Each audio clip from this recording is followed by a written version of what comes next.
So students, let us start with the NCERT questions of the chapter The Last Lesson. We are starting from the page number 7. Question number 1. What was France expected to be prepared with for school that day? उस दिन France से क्या expect किया जा रहा था कि वह स्कूल के लिए क्या प्रिपेयर करके आएगा? Answer, France was expected to be prepared with participles.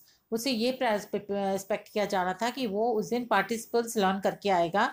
As M. Hamel had told the class that he would be taking a test on the topic that day.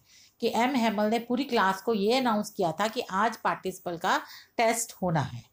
Now question number 2. What did France notice that was unusual about the school that day? लेकिन जब France वहाँ पे पहुँचा तो France ने क्या note किया कि वहाँ पे स्कूल में क्या कुछ अजीब सा था? Answer, usually when the school began then there would be a lot of commotion. जब स्कूल स्टार्ट होता था तो बहुत ही हलचल होती थी. But that day everything was quiet, सब कुछ क्वाइट था. And it appear to be like a Sunday. उस दिन ऐसे लग रहा था जैसे संडे है. But the students were at their places. लेकिन सब बच्चे स्कूल में प्लेसेस पे बैठे थे, कोई हजल और बजल नहीं थी. And Mister M Hamel was walking up and down with his terrible iron ruler under his arm. और एम हैमल जो है वो आगे पीछे चल रहे थे एक टेरिबल रूलर अपने हाथ में लेकर. Now question number 3. What had been put up on the bulletin board? Bulletin board पे क्या लिखा हुआ था? Answer, the bulletin board notified the general public about an order from Berlin. Bulletin board पे यह नोटिफिकेशन लिखी हुई थी कि उस दिन कुछ ऑर्डर आया था बर्लिन की तरफ से. इट स्टेटेड, उसमें क्या लिखा था? That only German was to be taught to students in the school of Alsace and Lorraine. Alsace या लॉरेन नाम के स्कूल जगह में जो स्कूल्स में स्टूडेंट्स को अब कल से जो है वो जर्मन पढ़ाई जाएगी. कल से जो है वो फ्रेंच लैंग्वेज को पढ़ाना नहीं अलाउड है. Now we have come to the page number 8. Question number 1. What changes did the order from Berlin cause in the school that day? ऐसा क्या ऑर्डर आया था बर्लिन से जिसके कारण के स्कूल में चेंजेस थे? Answer, the order from Berlin brought all the routine hustle bustle of the school life to the standstill. जो ऑर्डर बर्लिन से आया था उससे जो स्कूल की जितनी भी हजल बजल थी वो बिल्कुल स्टैंड स्टिल हो गई थी. Teacher M Hamel became more sympathetic to his students. जो एम हैमल टीचर थे वो और ज़्यादा सिंपैथेटिक हो गए थे अपने बच्चों के साथ. And taught his lessons with more patience. और बहुत पेशेंटली अपने चैप्टर को समझा रहे थे. The students became more attentive in their classes. बच्चे और अटेंटिव हो गए थे. Villagers who were sitting at the usually empty back benches and had come to show their respect. जो बच्चे बाहर बेंचेस पे पीछे बैठे हुए थे वो विलेजर्स थे और वो अपनी रिस्पेक्ट शो कर रहे थे. And gratitude to M Hamel. Regretted not going to the school more than they did. और वे इस चीज़ के बहुत पश्चाताप कर रहे थे कि वो आज तक स्कूल क्यों नहीं गए हैं.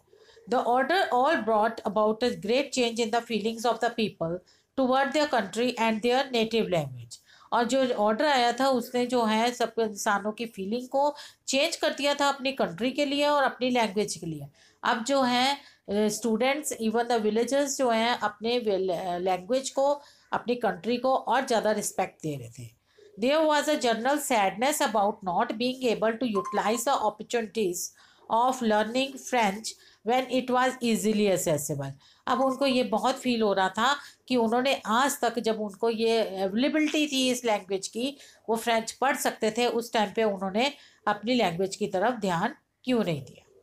Now question number 2. How did France feeling about M Hamel and school change? France की इस फीलिंग जो है स्कूल के बारे में और टीचर के बारे में कैसे चेंज होगी? France was shocked when M. Hamel told the students about the order from Berlin and that it was their last French lesson. French को बहुत ही शौक हुआ कि जब उसको बताया गया कि बर्लिन से ऑर्डर आया है और ये लास्ट फ्रेंच लैंग्वेज है, वो लेसन है जो आज के बाद आपको नहीं पढ़ाया जाएगा.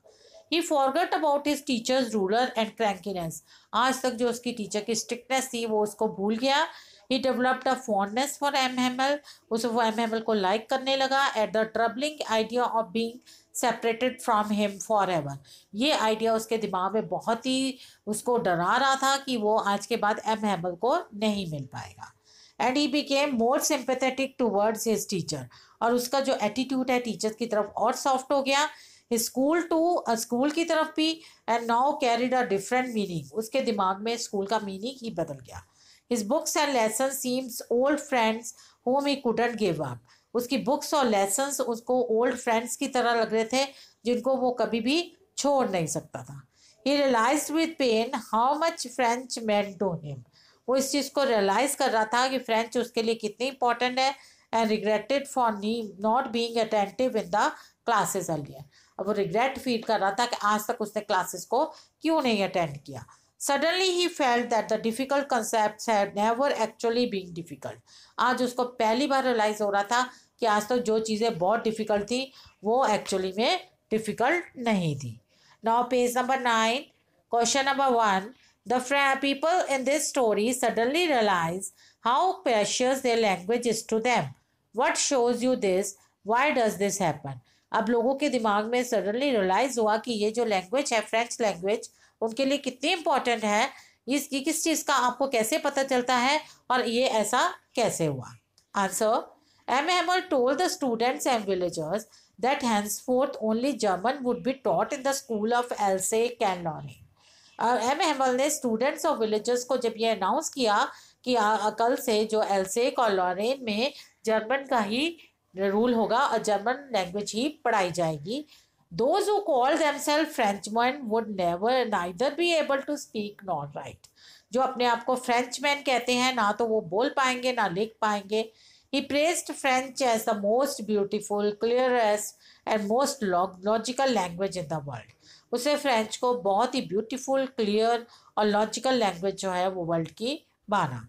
He said that for the enslaved people, जो गुलाम लोग होते हैं, their language was the key to their prison. तो जो उनकी लैंग्वेज है वो ही उनको रास्ता दिखाती है. Then the people realize how precious their language was to them. उस टाइम पे लोगों ने रियलाइज किया कि उनके लिए लैंग्वेज कितनी प्रेशियस है. This shows people's love for their own culture, tradition and country. यहाँ से लोगों का अपने ट्रेडिशंस के प्रति, अपने कंट्री के प्रति, अपने कल्चर के प्रति जो उनका लगाव है वो दिखाई देता है.